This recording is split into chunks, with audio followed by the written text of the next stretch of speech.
A marvel of ancient engineering. Gears, steam, pressure. A deadly dance of intricate parts. The most devastating weapon at humanity's command. This is the story of the Dragonator! Oh yes, ladies and gentlemen, welcome one, welcome all. I thought today it would be fun to get back to a bit of lore, but not specifically on a monster. No, specifically on the most effective weapon at killing them. The Dragonator. The one-size-slays-all solution to any monster problem. New Elder Dragon, God of all monsters, a particularly bad pest problem, or simply nothing else gets you going. The Dragonator is a legendary weapon. It truly is a sight to behold. It truly is breathtaking. An unparalleled feat of engineering pioneered by the long-dead ancient civilization, found, revived, and recreated by the engineers of the guild, and sent to everywhere where the situation is just that dire, defending important fortresses, making secure strategic locations, and safeguarding the realm of human from the realm of nature's wrath. It truly is the ace up humanity's sleeve.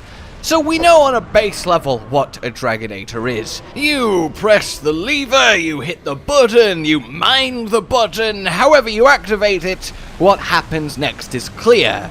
A huge metal rod, sometimes smooth and plain, sometimes jagged and spiraling, careens out from its housing and plunges deep into the unfortunate monster, either obliterating entirely, or if it's a little bit on the large side, making quite the grievous wound. It is capable of stopping damn near anything, even moving mountains. Like Lao Shanglun, who has the unfortunate honor of being on the end of the Quadinator! Which is, again, quite the impressive sight and one hell of a safeguard for that mountain pass. In any case, how it actually works on the inside is also fairly clear. It is a big system of chains and gears. After it is fired, they rotate and they pull it back into its housing slowly but surely. It takes a lot of power, it takes a lot of oomph to move that big piece of metal. But in terms of firing it, well, you need to explosively send it outward if you're going to do any kind of damage. Otherwise, it's more like a metal poke than a, devastating spear of giant death.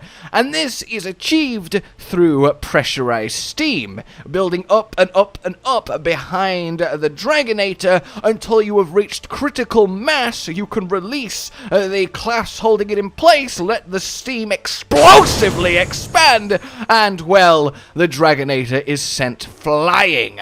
This steam is generated through huge coal furnaces fed by, whoever is around, hunters or workers, in order to make ready the Dragonator. This is why there is a cooldown. This is why you must wait for one of the most single satisfying messages in all of Monster Hunter. Yes! It's not some arbitrary timer, though yes, on a game mechanical sense it has to be, or you just obliterate everything with chain Dragonators, but no, it takes time to build the steam in order to fire it again. You simply cannot chain these things, they require too much oomph. The one kinda to this is the fact there is underwater Dragonators that still function. This more than likely is a water pressure system that builds up behind it and sends it forward, though of course weaker due to the increased resistance underwater, but still works just fine, though it is somewhat of a mystery. But how they work is one thing. Where did they come from? Where were they invented? Well, as I mentioned, they're ancient technology. Ancient as in the ancient civilization. A weapon for war. The Great Dragon War. humanity's great clash with every dragon, resulting in the extinction, or at least near extinction, of both, resulting in Fatalis's unending burning hatred. A relic of a time of blood and death, and a relic now being used to create, well, more of the same. However, we do know the original Dragonator, or at least the very first Dragonator found by the guild, of which all the others were then modelled, reverse engineered and recreated from. And which Dragonator is that?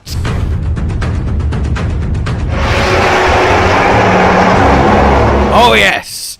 The Dragonator affixed to Gogmazios' back. Gog himself. Now, it's not like it was found on his back and they're like, oh, what's that? There's a Dragonator already in place in the arena where you fight him. But no, he essentially accidentally stole the original Dragonator. You see, Gogmazios, his favourite snack is, well, piles and piles of gunpowder. His body processes it, and then one of the waste products of that consumption is his secretion of very volatile, sticky tar. But that means his body is coated in it, which means as he walks past things, well, they get stuck to him. So on one of his raids of a fortress, a guild, stronghold and storage facility, he went for the gunpowder, but in his travels picked up, well, the first Dragonator where it was being kept safe. This thing very much is old. Once you knock it off him, it fires once and then, well, self-destructs. It's really not meant to be used. It is just kinda broken. But the thing is, this is confirmed to be the original Dragonator. His immenseness himself confirms it when you have a little chat to him. And his immenseness, by the way, is, well, the leader of Dundorma. Dundorma is the home of the Hunters Guild.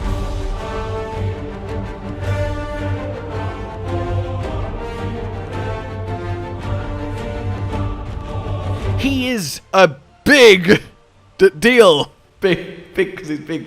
Yeah, he's the great elder. He's also the leader of the Elder Dragon Observation Team, the guys in charge of keeping track, monitoring, learning, and, well, dealing with all things Elder Dragon. Needless to say, this guy is, well, very knowledgeable. There will not be many things that he's not aware of, if any, when it comes to the secrets of the Monster Hunter world. So that's very cool. Now, I hypothesize that the Dragonator in the Coral Palace that we so gleefully use against Nawa, before Nawa so gleefully uses them against us. Yeah, exactly, that's what I'm saying, so really... Oh, she's got Dragonators! She's got Dragonators! Oh, fucking oh my god, she's got Dragonator! Is perhaps even older than the one on Gogmazios, of course, so something we've given after Gogmazios' introduction to the series, but this does look very old. The whole Coral Palace looks very old, but there's no way to specifically confirm that, but it is definitely one of the older Dragonators. So essentially, big, gnarly, anti-dragon war weapon invented by the ancient civilization, found and discovered by modern Hunters Guild, reverse engineered, much like the Charge Blade, much like the Switch Axe, and set to work in multiple different ways. Fortresses, yes, but on the great dragon ships too!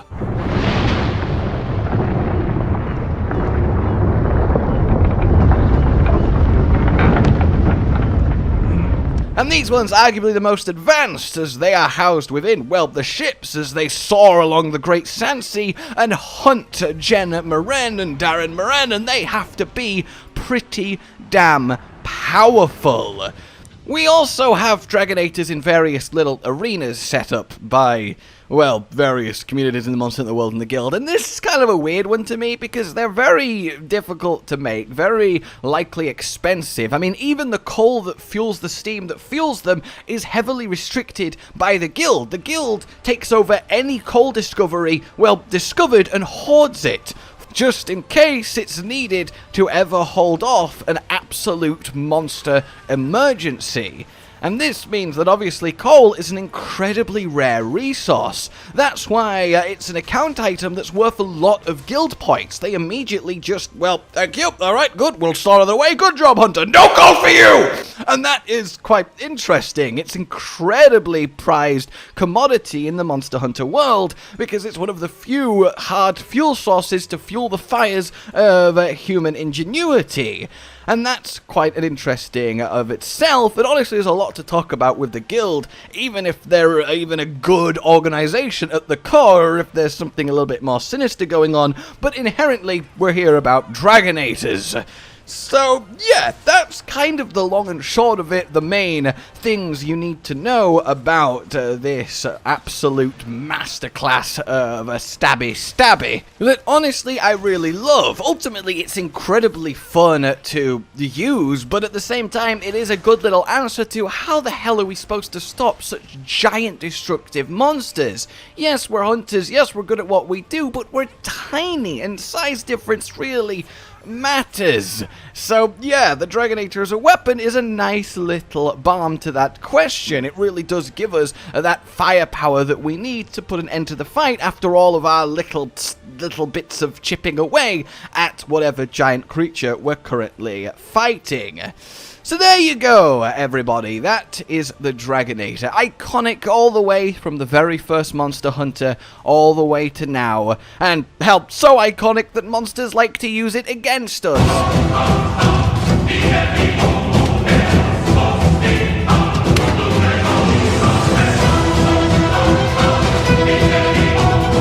All praise at Alcar! But it is here to stay, and it's very, very cool. I hope you guys enjoyed this. Yes, indeed. A like if you did. Subscribe for more. Please consider supporting the future of the channel on Patreon down below. And until next time, a goodbye. Where's my Dragonator? Josh, Cotton, and Hollow with the videos, dropping the humor like a hammer on your tippy toes, bringing entertainment on a daily arrangement to take our insanity and turn it into entertainment. Yes, I said entertainment twice, to reiterate that it is nice to look into your faces on a mostly daily basis when you let us in your homes to make the whole world a stage. Goodbye.